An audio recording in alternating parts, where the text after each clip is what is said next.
पिता परमेश्वर का धन्यवाद हो कि परमेश्वर ने ये मौका हमारे जीवन में दिया कि हम एक बार फिर से परमेश्वर के वचन की ओर ध्यान दें और जो कुछ हम पढ़ते हैं सीखते हैं उसके द्वारा हम अपने जीवन में उन बातों को लागू करें।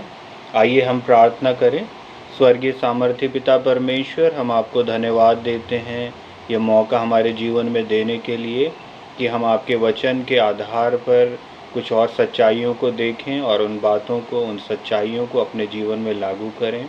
हम प्रार्थना करते हैं पिता परमेश्वर, इस समय आप हमारी मदद करिए, सहायता करिए, पवित्र आत्मा हमारी अगुवाई करिए। हम धन्यवाद देते हैं, हमारी प्रार्थना विनती को आपने सुना। इस विनती को मैं प्रभु यीशु मसीह के नाम से मांगता हूँ, आमीन। तो हमने पिछली बार ये देखा था कि परमेश्वर हमें बिना शर्त स्वीकार करते हैं और जब तक मनुष्य पाप में नहीं गिरा था और जब तक उसने परमेश्वर की आज्ञा का उल्लंघन नहीं किया था, तब तक मनुष्य भी एक दूसरे को स्वीकार करता था। लेकिन शैतान ने अदन की वाटिका में आकर मनुष्य के मन में संदेह का बीज बोया और फिर वो बिना शर्त के जो स्वीकार करने का जो भाव था वो मनुष्य के जीवन से हट गया, दूर हो गया। और हम देखते हैं किस प्रकार से उत्पत्ति का 3 अध्याय में हम देखते हैं कि जब जो सर्प, जो सब जितने बनेले पशु थे, सबसे धूर्त सर्प था और वो आकर हवा से पूछता है कि क्या परमेश्वर ने इस वाटिका के किसी भी वृक्ष का फल खाने को तुमको मना किया है? और जबकि ये एक झूठ था। तो इस तरह से वो एक संदेह का बीज बोता है। और फिर हम देखते हैं कि पिता परमेश्वर, जब इन्होंने आदम हवा ने वो फल खा लिया और फिर मनुष्य परमेश्वर से छिपने लगा और जब उन्होंने परमेश्वर की आवाज़ को वाटिका में सुना, तो परमेश्वर उत्पत्ति का 3 अध्याय और 11वें पद में पूछते हैं आदम से कि क्या तूने वो फल खाया है जिसके लिए मैंने तुझे मना किया था? तो उसके 3 अध्याय उत्पत्ति के और 12वां पद में आदम क्या उत्तर देता है? और वो उत्तर ये देता है कि जिस स्त्री को तूने मेरे संग रहने को दिया था, उसने मुझे वो फल दिया और मैंने खाया। तो इस प्रकार से हम देखते हैं कि मनुष्य जो कि आदम ने तो पहले हवा पर दोष लगाया और फिर एक तरह से जब परमेश्वर से बोला कि वो स्त्री जो तूने मुझे दिया था संग रहने के लिए, उसने मुझे वो फल खिलाया, तो एक तरह से उसने परमेश्वर पर भी दोष लगाया। तो मनुष्य दोष कब लगाता है? मनुष्य दोष तब लगाता है जब वो किसी को स्वीकार नहीं करता या अस्वीकार करता है। तो यहाँ पर हम देखते हैं कि आदम ने हवा को भी अस्वीकार किया और फिर परमेश्वर को भी अस्वीकार किया और उसने अपनी गलती को ना मानकर उसने परमेश्वर से भी ये बोला कि जिस स्त्री को तूने मेरे संग रहने को दिया, उसने ही मुझे वो फल खाने को दिया। तो इस प्रकार से हम देखते हैं कि आदम के द्वारा मनुष्य के जीवन में स्वीकार ना करने का भाव आ गया। और हम देखते हैं आज भी परिवारों में कैसी परिस्थिति है और जो पति और पत्नी हैं वो भी कई ऐसी परिस्थिति से होके गुज़रते हैं जब वो एक दूसरे को स्वीकार नहीं करते और फिर वो क्या कहते हैं, वो उस दोष को अपने जो बड़े हैं या रिश्तेदार हैं उन पर लगाते हैं कि तुम्ही ने इनको हमारे गले बांध दिया और हम तो अपनी मर्ज़ी से शादी कर रहे थे। पर जो लोग अपनी मर्ज़ी से भी शादी करते हैं वे भी खुश नहीं हैं, वो भी एक दूसरे पर दोष लगाते हैं, कहते हैं कि तुम ही हमारे पीछे पड़े थे और फ़ोन कर कर के हमको परेशान कर दिया, या ये कहते हैं कि उस समय तो बहुत बड़े बड़े वायदे किए, अब क्या हुआ। तो हम देखते हैं कि ये मनुष्य के जीवन में आदम के द्वारा ये स्वभाव आ गया स्वीकार ना करने का।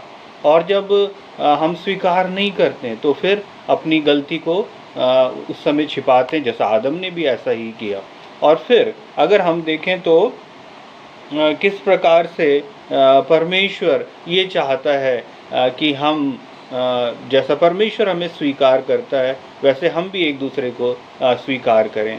और सिर्फ इतना ही नहीं, माता-पिता और बच्चों के बीच में भी हम देखते हैं इसी प्रकार की परेशानी है। अस्वीकार ना करने की बातें कई बार आ जाती हैं और कई बार माता-पिता भी बहुत दुखी और निराश होकर ये कह देते हैं कि इससे अच्छा तो ये होता कि तुम कभी पैदा ही ना होते। अपने बच्चों से वो ऐसा कह देते हैं और ये कहते हैं कि तुमने हमारा नाम खराब कर दिया, हमारा अपमान कर दिया। ये सारी चीज़ें हम देखते हैं दुनिया में, ये सारी चीज़ें हमें सुनने को मिलती हैं।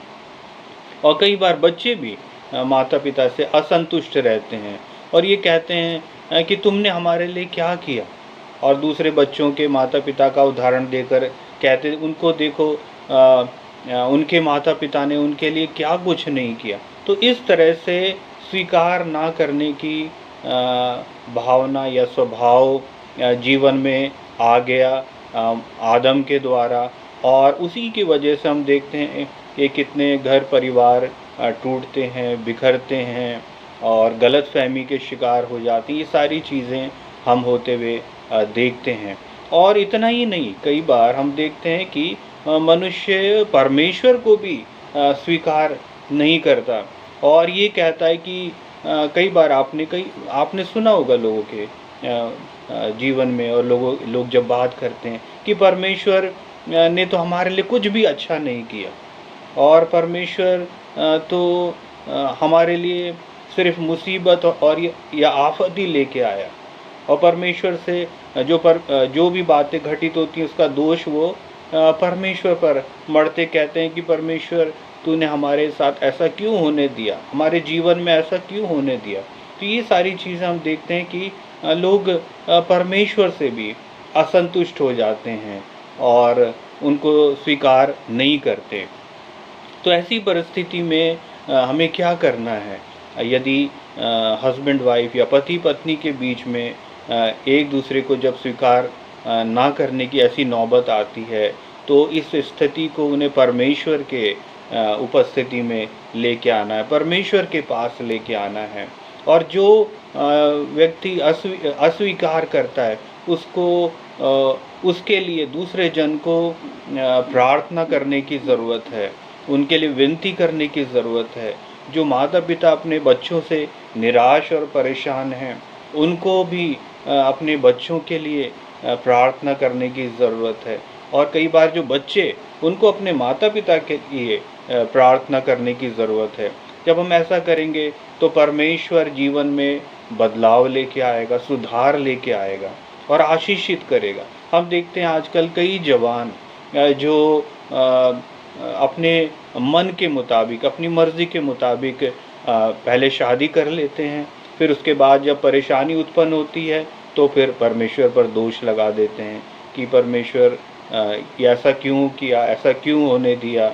और ये सारी चीज़ें हम देखते हैं और जबकि गलती खुद करते हैं, अपने मन मर्ज़ी से निर्णय ले लेते हैं और फिर परेशानी उत्पन्न करते हैं, हो जाती है फिर परेशानी। तो इसलिए जो सही बात ये है कि कोई भी निर्णय लेने से पहले परमेश्वर की उपस्थिति में आइए, परमेश्वर से प्रार्थना करिए, परमेश्वर की इच्छा को जानने की कोशिश करिए और तब जाकर कोई निर्णय लीजिए। जब हम ऐसा करते हैं तो परमेश्वर हमें आशीषित करता है। और दूसरी बात, ये स्वीकार ना करने की परिस्थिति से हम बच सकते हैं। और हम देखते हैं कि किस प्रकार से दुनिया में कितनी परेशानी का सामना लोग करते हैं इस वजह से। और अगर हम कुछ बातों को देखें तो जब लोग परमेश्वर से असंतुष्ट हो जाते हैं और परमेश्वर को स्वीकार नहीं करते हैं, तो ये जब परमेश्वर के पास उन्हें आना है तो उन्हें पहले तो परमेश्वर से क्षमा मांगना अपने लिए कि उन्होंने परमेश्वर को अस्वीकार किया और परमेश्वर के विरुद्ध कई बार लोग बातें करते हैं। तो इस वजह से उनको क्षमा मांगना है और फिर परमेश्वर से अपनी परेशानी के लिए प्रार्थना करना है। क्योंकि जीवन की हर बुरी परिस्थिति के लिए और या जीवन की बुरी परिस्थिति के लिए परमेश्वर ज़िम्मेदार नहीं होता। कई बार हम लोग खुद अपनी बुरी परिस्थिति के लिए ज़िम्मेवार होते हैं। कई बार हमारे वो प्रियजन या वे लोग जिन पर हम परमेश्वर से ज़्यादा भरोसा करते हैं, वे लोग उस परिस्थिति के ज़िम्मेवार होते हैं। क्योंकि हम उनकी बातों पर आ जाते हैं, उनकी बातों पर विश्वास करते हैं और परमेश्वर से नहीं पूछते, निर्णय लेने से पहले परमेश्वर के पास नहीं आते। और कई बार जब हम परमेश्वर से दूर रहते हैं या कोई भी जन जब परमेश्वर से दूर रहता है, तो फिर वो परमेश्वर की सुरक्षा अपने जीवन में नहीं वो अनुभव करता, नहीं सुरक्षा उसको वो नहीं मिल पाती, क्योंकि वो परमेश्वर से दूर रहता है। और उस समय में शैतान के लिए बड़ा आसान होता है ऐसे जीवन पर आक्रमण करना, अटैक करना। और फिर बहुत ऐसी परिस्थिति हो जाती है जिससे लोग बड़े दुखी होते हैं और उसका ज़िम्मेवार वो परमेश्वर को देते हैं, जो कि सही बात नहीं है।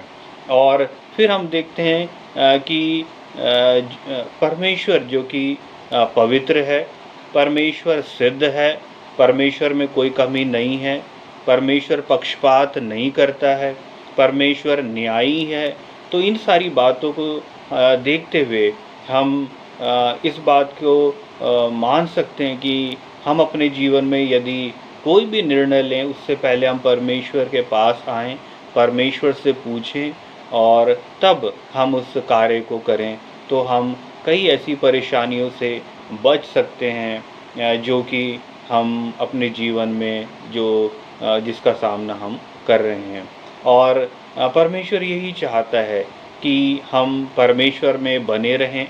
और जो विश्वासी लोग हैं, कई बार ऐसा नहीं है कि विश्वासी लोगों के जीवन में परेशानी नहीं आती, उनके जीवन में परेशानियाँ आती हैं, समस्याएं आती हैं और कई ऐसी विपत्ति भी आती है।